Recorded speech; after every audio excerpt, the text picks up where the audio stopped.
সুন্দরবন বা বিশ্ব ঐতিহ্য সুন্দরবন 1999 সাল থেকে জাতিসংঘের ইউনেস্কো কমিশন সুন্দরবনকে 522তম বিশ্ব ঐতিহ্য ঘোষণা করেছে এবং একই সঙ্গে সুন্দরবনের 3টি এলাকাকে অভয়ারণ্য হিসেবে ঘোষণা করেছে। কেননা সুন্দরবন হচ্ছে পৃথিবীর একক বৃহত্তম ম্যানগ্রোভ বন।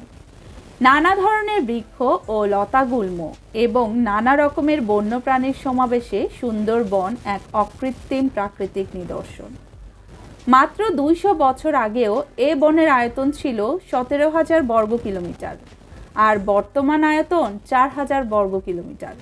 এ বনের 62% রয়েছে বাংলাদেশে এবং বাকি 38% ভারতের পশ্চিমবঙ্গে।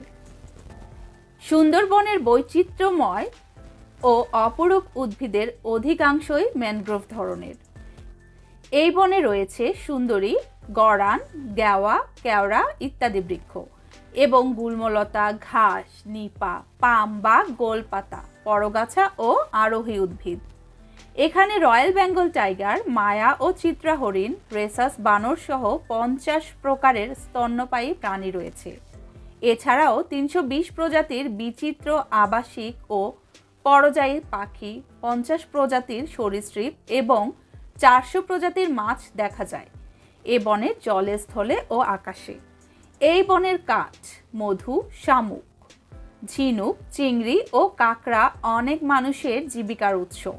ম্যানগ্রোভ গাছগাছালি পলি ধরে রাখে এবং নতুন ওঠা চরের স্থিতিশীলতা রক্ষা করে। সাইক্লোন ও জলোচ্ছ্বাস থেকে মানব বসতিকে রক্ষা করার ক্ষেত্রে সুন্দরবনের অবদান অপরিসীম। বাংলাদেশের পরিবেশ ও অর্থনীতির ক্ষেত্রে সুন্দরবনের ভূমিকা নিঃসন্দেহে গুরুত্বপূর্ণ।